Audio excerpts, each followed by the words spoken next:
so nice to have you all with us today. Thank you so much for joining our session. Apologies for starting just a little bit late there, a few tech issues behind the scenes.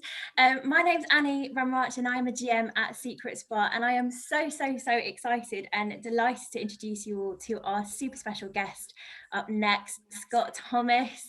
Thank you for being here. Scott's been a massive supporter of Secret Spa, and we are so delighted to have you here today. So I'm going to do a little intro for you, Scott. So Scott spent several years as an entrepreneur, starting over a decade ago as one of the highest profile event organisers in the country. Gradually, Scott managed to utilise his high profile network and progress onto running one of the most sought after PR agencies, the Social PR in our very own Manchester. After that, 2020, I know you underwent a journey of sobriety that led you to where you are today with food for thought, and you're going to talk to us a little bit more about that, aren't you? Yeah, amazing. What an introduction. I love that. So just as a reminder to everyone as well, so today's going to be a panel Q&A session, but we will be opening up questions to the floor. So do feel free to send your questions in at the Q&A button below, and we'll try to get through as many of those as we can as well. So how are you, Scott? I'm amazing. I do apologise. The music that was playing was so chilled out before that I got mesmerised and I didn't check the messages. So I do apologise, everybody, for keeping you waiting. But I feel amazing today. I've just literally got back from a school. I've been down there with the food thoughts team today, talking to lots of children about what we do and everything else. And I tell you what, there's nothing that puts a smile on your face more than those kids. So I'm feeling really good today. That's amazing. So first up then, Scott, did you always plan out and set out to be an entrepreneur? Wow, no, not at all. So basically, I was always the academic one out of my family. I've got two brothers. So both my brothers are actors. One was in Coronation Street for 17 years. One was in Emmerdale for 10 years. And they were always like sort of the class clowns at school. They went to different schools than me. And then they kind of landed on the feet with the acting. But I was kind of like the golden child, so to speak, in terms of being academic. I was a little bit of a geek in school. I always worked really hard. I went to private school. And I was always meant to be like a lawyer or a barrister. I actually went to university to study history because I was going to convert to law. But then anyway, long story short, whilst I was at university, through my brothers and everything else, I sort of met a big network of people from going out with my brothers and stuff. So I ended up throwing parties, right, believe it or not. And I became sort of a bit of a socialite, a bit of a party boy. And I thought, you know what, I'm good at this. So I started throwing parties. And then, long story short, I went down into the events industry for like 7 years, throwing nightclub events, brunch parties, beach parties in Ibiza and Marbella. And it just kind of spiraled out of control. So then I reckon, in a way, that's when I did become a bit of an entrepreneur through doing that. But that was the start of my journey, but I never had that in mind at the start. That's amazing. And then I guess in terms of like the journey that led you to social PR then, was that a lot based on all those cool people that you've met? Kind of tell us a little bit about that story of how you got set up. Yeah, 100%. So basically what happened was exactly that. So basically we actually ended up launching, I don't know if you remember the selfie stick days. Do you remember the selfie sticks, right? So basically, yeah, so one of my pals brought them over from China. And when he first brought it out, everyone went crazy, right? Because you remember this, what's this? Oh my God, it's amazing. So then my friend came to me and said, listen, we should start a business. We'll bring them over from China and let's get them out there. And then I was like, okay, so all these people that I met at my events, all these, at the time, there's no real influencers. It's just celebrities and Instagram was just started. So all the Geordie Shore, a lot of you guys from Geordie Shore, Vicky Patterson, I know has been on one of your calls, and all these friends that I'd met at my events, I started saying, guys, if I send you a selfie stick, will you just post about it for me? And back then, they didn't get paid. They didn't, like, it wasn't about the money. It's just about, oh, I've got a free product, I'll post about it. So anyway, it kind of, we created the #1 selfie stick brand. We got ourselves in Topshop, Harvey Nichols, Harrods, everywhere. And we did it based on the celebrities and the influencers. So over time, people started coming to me going, Scott, can you do this for my brand? Can you help me get mine? I was like, wait a second, we might have something here. So yeah, exactly that. Off the back of what we were doing there, we launched the social PR. Amazing. And who influences you? Have you got like a mentor or somebody that you speak to on a regular basis, or particularly when you were starting out? Did you have somebody that kind of inspired you and kind of put you onto the right track? Yeah, I don't know what it is. I've always wanted to surround myself with inspirational go-getters. Like someone said to me recently, wow, all your friends, they do really well for themselves. I said, that's mad, isn't it? I went, not really, because since I was younger, I always wanted to surround myself with people who want the best for themselves, people who always want to self-develop and progress. And a lot of my friends from my partying days and stuff, I've got into businesses and everything else, and people doing really well. One of my best friends, for example, Umar Kamani, who owns Pretty Little Thing. Obviously, I was with him when he picked out the name for his brand and he told me what he was going to do. I was along the journey with him. But I've just got so many people around me that inspire me. Even my brothers inspire me. I mean, what they did in the soap world is huge. But right now I've got a business coach. I actually see a business coach. I think, how often do I see him? Once a month at least. And I do that because when you run your own businesses, sometimes you can get carried away with yourself, and it's good. And sometimes when you're your own boss, like you never really have someone to turn to. So I have a business coach I actually treat him a little bit like my boss, even though he's not, because I always go to him with questions, any issues I've got, and he always sort of helps me. And also he pushes me as well. So I have a business coach. He's called David Coxon, and he works for a company called Action Coach, and I highly recommend him. Amazing, thank you. In terms of lockdown then, how have you found the experience so far? Like, have you had any new discoveries? What's your daily routine looking like at the moment? Right, so I'm going to be honest with you. The first lockdown, it couldn't have come at a better time for me, because at the beginning of last year, I decided I was going to go sober. So I stopped drinking. I was always a bit of a party boy, and this was a huge step for me, because I was really tired of not progressing in life. I felt like it was holding me back. It was causing me problems. Not that I drank all the time, but I just drank once a month. But if I did, it would be a big one. So it was kind of like I just wanted to knock that on the head. So when lockdown came, I just went, right, this is perfect. I'm going to go tunnel vision, and I'm just going to keep working on myself. So I was literally just focusing purely on myself. I was treating it like boot camp. I was reading. I was just working on my businesses. And I just basically, instead of looking outwards, I just kind of looked inwards and worked on myself. And I made the most of it. It led me to some amazing opportunities, obviously with Food Thoughts, which I'm guessing we'll talk about soon. But this lockdown is a little bit different. Not going to lie to you.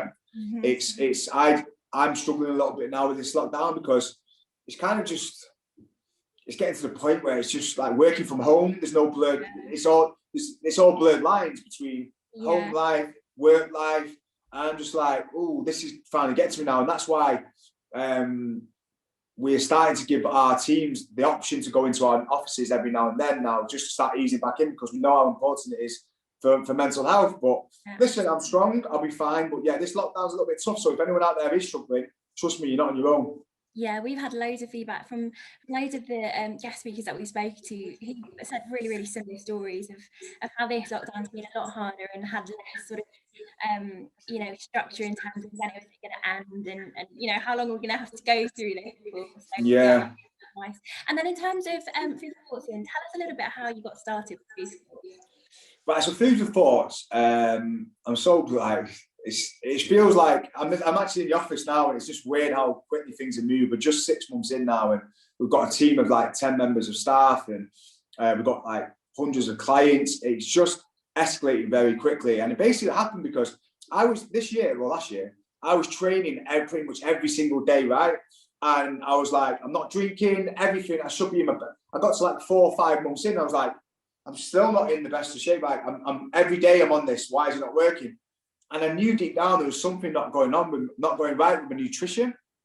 Because I always heard that well-known phrase, it's 80% diet, 20% exercise. And I was like, something's not right here. So I was asking my PT over and over again, like, come on. But my PT only really had that a certain amount of time. Like, he wanted to train me, but I wanted that accountability outside of the training sessions. So anyway, my mate popped up on my Instagram one day. He saw me eating brown rice, dried chicken, broccoli. He went, why are you eating that? And I said, because I want to get shredded. I want to be in shape. He said, you don't have to eat that to get in shape. I said, what do you mean? He said, Scott, you can eat chips if you want them. You can eat bread if you want them, and you can eat chocolate if you want it. But you just have to do it in the right calories for you. And I'd never calorie counted before or even thought about calories. I just basically thought I was eating clean. So anyway, he came around and he started teaching me about calories counting and the importance of calorie deficit and calorie surplus if you want to put on weight. And I was like mind blown. He was like, so he's telling me I could have a pizza if I wanted it. I could have all these different foods that I wanted, as long as it was in my calories. So he figured out my calorie deficit. And then he said to me, use MyFitnessPal. I went, mate, I'm not using MyFitnessPal every single day, scanning my food and all that. I said, just figure it all out for me. Write down my food with all the foods that I love and put it into a plan for me. So then off I went to the supermarket, got all my foods, and I was eating all the foods I love every single day. And I was actually eating more food than I'd ever eaten before because I was eating smarter. Yeah. Let me give you an example. So I used to wake up in the morning. I used to have 4 eggs, a load of salmon, avocado. And I think, you know what? I'm being really clean and healthy. And you know what? I am. I'm eating really clean, nutritious food. But guess what? It's full of calories. That avocado is full of calories. The salmon is calorie heavy. So basically, I was having the majority of my calories in one meal in the day. Oh, really? And it restricted me later on. So basically, he said, listen, Scott, why don't you have 4 bacon medallions? I prefer bacon. And 4 eggs. And I was like, what? So I can have bacon? He said, mate, yeah, it's nice, lean protein. You can have... So I was like, what? And then that way, I could have a chocolate bar in the evening. So he basically made me start thinking differently about food. And then this is when the game changer bit came in. He started checking in on me every single day. He started WhatsApping me going, have you had your water today? Have you had your protein bar? And I was like, wow, this guy's annoying me. But then I realized I loved it. This guy actually genuinely cared about what I was getting up to on my food. And he became my Nutri coach. So whenever I fell off, he was there to pick me back up. Whenever I was like smashing it, he'd be like, oh my God, Scott, you're smashing it. And you dropped down this weight. You've got a set of abs now. Yes, we do. So it's like we were in it together. And I was like, lots of people go out there to get a PT, but I think everybody deserves to have a Nutri coach because it's 80% diet, 20% exercise. So why is everyone focusing on the exercise? Yes, it's important, but the nutrition, what you eat every day. And he was, honestly, I have now got, my relationship to food is so much better. I am not scared of any food. We tell all our members that the answer is always yes. If you want it, you can have it. We'll make it work and we'll tweak it around you. So we launched and it went crazy, like really crazy. We've got people who call themselves lifers now, and we've got some amazing clients, we've got some amazing coaches, and I'm just blessed, man. This is a lifestyle for me now. That's so nice to hear. That's like such a refreshing, different story than what you hear from a lot of other programs. For the people that are listening today on the call and would like to get involved with Food for Thought, tell us a little bit about how they can do that and what's available for them. Right. So basically, we are taking on new members. We are very kind of limited on how many we take on at the moment because we're getting our infrastructure right, and we're only taking on. We want to make sure that we're giving the best quality service. I have allocated some spots for today after this call. I've spoken to Eden and made sure we've got some spots available. You can head over to the website, and it's www.foodthoughts.com. And basically, once you sign up, we send you a questionnaire. We ask you what supermarket you shop at, what food you love, and then we go away and we build a plan around all the food you love. So it'll be everything that you love. It won't be any rabbit food or anything like that. If you want something on there, we have clients with a Big Mac on the diet if they want it the weekend. We have clients with a glass of wine. We've got a client who loves his wine every evening. We can make it work, but we do it in a balanced way. So everything's balanced, and we tend to keep protein quite high, but in general, we do everything in a balanced way. And that's why we're keeping people on for such a long time. And then you will meet your coach. So every single person gets a Nutri coach, and you will speak to your Nutri coach via WhatsApp, on calls, voice notes. You've got someone to speak to every single day, purely on your nutrition. Imagine that. Oh, can I have this today? Oh, do you know what? I've fallen off last night. I had a big bag of Cadbury chocolate. Most people lose their minds and go, that's it, I'm going to sack it all off now. Well, our coach will go, no, do you know what? Don't panic. What we'll do is we'll tweak your plan tomorrow and we can make it work. Because a lot of people think about it's what happens in a day. It's not. It's what happens across a week, what happens across a month. So we really are breaking down boundaries now. So yeah, we've got some spots available and we've got some coaches ready and waiting for some new clients. That is so good. Like so many times I've started a diet and then I'll have a bad day and I think, oh, there's no point of carrying the diet on because I've just ruined it all. So this is such great advice. That's what I mean. The coach is there to support you, to pick you up when you fall off, and to celebrate when you win. Like, and I think that's what makes us different. People get plans and these fad diets, and it's just a one-hit wonder, and it's not sustainable. Like, we are here for life, and we're sharing knowledge.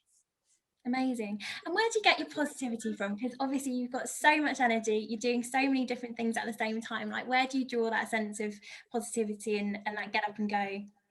It's funny, you know, because I'm not feeling very positive today. Like, it's not every single day it's like that.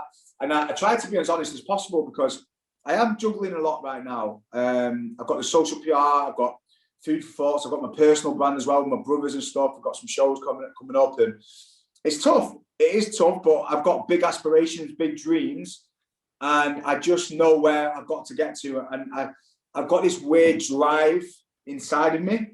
Like, I can see where I'm meant to be. And I think today I was listening to a guy called Eric Thomas, and I think something that's been on my mind a lot recently is creating like generational wealth for my family. Like, I want to create wealth and security for not just for myself, but my family for many years to come. I've got some beautiful nephews, nieces, hopefully have my own family one day. And I feel like I just want to reach my potential so I can give back to them and create security and everything for my family. So I think that's what drives me. I think it is. Amazing. And have you got any tips for other people that are looking to get into business and start out for themselves? Have you got a piece of advice that you'd give to somebody who's having a think about setting up and going it alone, and anything that you think that they should be facing? Do you know what? I feel like Food for Thoughts, I feel like it's my calling in life, right?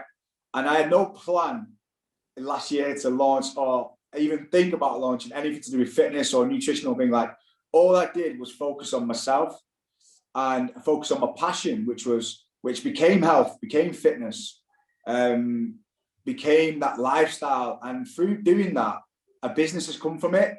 And when something happens, when it means so much to you and it's just part of your everyday life, I feel like that's when the best businesses like take off, when it comes from such a good place. And for me, so for anyone out there who wants to start a business, like, try and first of all focus on what your passions are, where you love spending time, and what you're good at,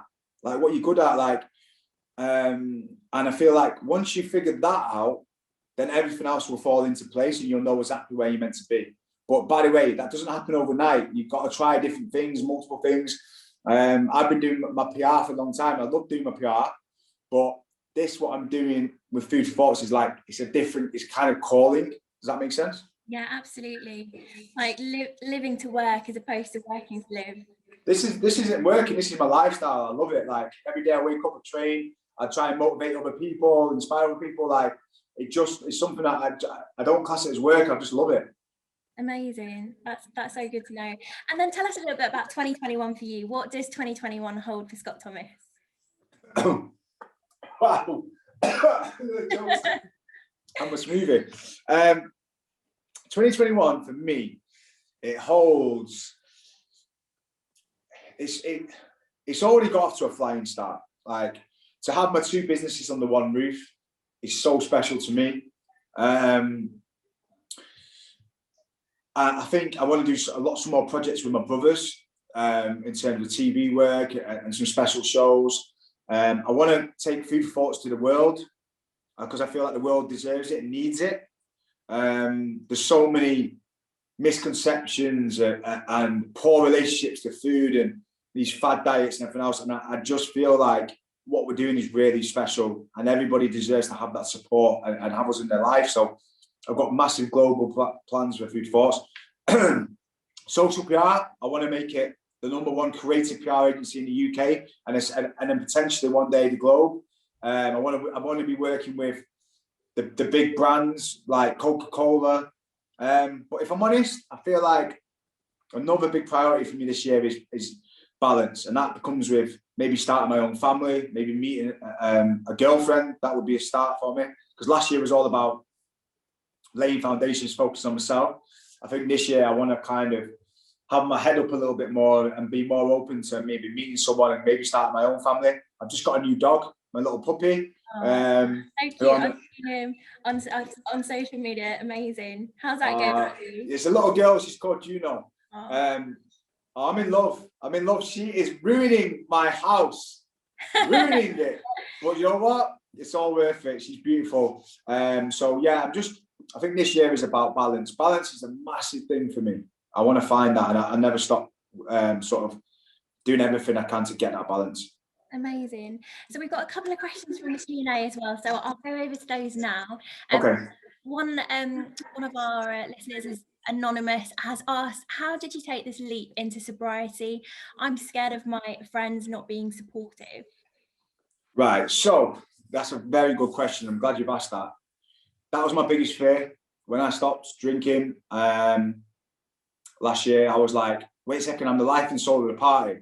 All my friends drink, this and that, and it was a big decision for me. But at the same time I knew it was holding me back, deep down, it was getting me into situations that I didn't want to be in. It was almost like my kryptonite. Everything else was going so well, and then that would just hold me back and bring. It's like I was coming in, messing up my own life. I called it the Scottish Special. It was like an alter ego. The Scottish Special would just come in and mess my life. I'm like, what are you like? So I was like, I am not jeopardizing my business, everything I've built up anymore. I need to get out of my own way.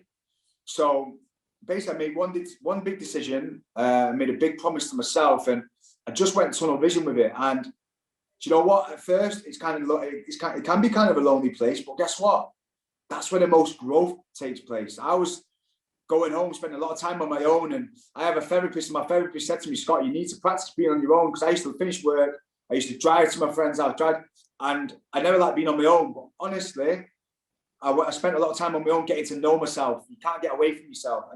But through spending time on your own, you get to know yourself, you grow, you become strong. And I just love being on my own now. I love being on my own now.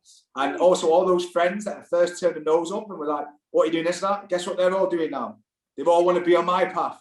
They all want to be sober. They all want to do this. They want to see the growth. They want to go to the next level. And if they don't want to be there, then they're not for you anymore. Trust me, guys, once you experience sobriety, it's like the limitless pill. Your whole brain and mind and body works in a different way. But at the same time, my biggest advice is I did 12 months because I wanted to see a biggest change in my life. This year, I'm not saying I'm never going to drink again, because I don't like to put those things on me, but I think you have to do a certain period of time, whether it be 3 months, 6 months, a long enough time, for me, minimum 3 months to see the change. After 3 months, you start to go, wow, this is what life's all about. So yeah, I would say set yourself a challenge of at least 3 months, ideally 6 months, and then watch your whole life open up. Amazing. Thank you so much. That was really inspiring. Thank you. I think we've got time for just one more question. Yeah. A question from Anthea Edwards, who said, I feel really uninspired and I've got really lazy during lockdown. I've mostly been homeschooling and I can't seem to get my business head back on. What tips do you have? For me, when I'm feeling uninspired, I always listen to some motivational guys on YouTube. When I get in a bath, I put Dr. Miles Monroe on there, Les Brown, Eric Thomas. I listened to these people. This morning I did it. I was having a bad day, and I listened to it, and I was just and it reminded me of why I'm doing it. And I find inspiration from other people. And I also feel like it's on the days when you don't want to do something that you need to do something. It doesn't have to be something big. You need to do something small, and then all those little small steps, they mount up to something bigger and bigger every single day. So stop beating yourself up. It's okay not to be motivated all the time, says me, who's so hard on himself. But just try and do something little every single day and mount up, and it's those little steps that mount up to something big. But also have a plan. I think also the biggest thing that I'm learning to do a lot is write stuff down. Get stuff down on paper, and then when you can clear your mind and have it down, then you can start. Sometimes you wake up and go, oh, there's just too much going on, and it's cluttering your brain. But if you actually write it down, you realize, you go, you know what? There's not actually much here to do. I can just tackle it one by one. So I think just literally to-do lists, clear your mind, write stuff down and plan ahead, and just bit by bit, step by step, chip away at it. I think that's such great feedback. Thank you so much. It has been so nice talking to you. I could literally talk to you all afternoon. Thank you so much for being here today. So thanks guys for tuning in. I think we've run over a little bit, but up next we've got a fabulous Pilates. Actually, no, but we don't have Pilates. Actually, I think Sophie's put on the list there what's up next. So make sure to go out and check out the Eventbrite page for the next session. And Scott, thank you. It's been an absolute pleasure talking to you. Thank you so much for having me, guys. Honestly, I loved it. Cool. Take care, guys. Bye.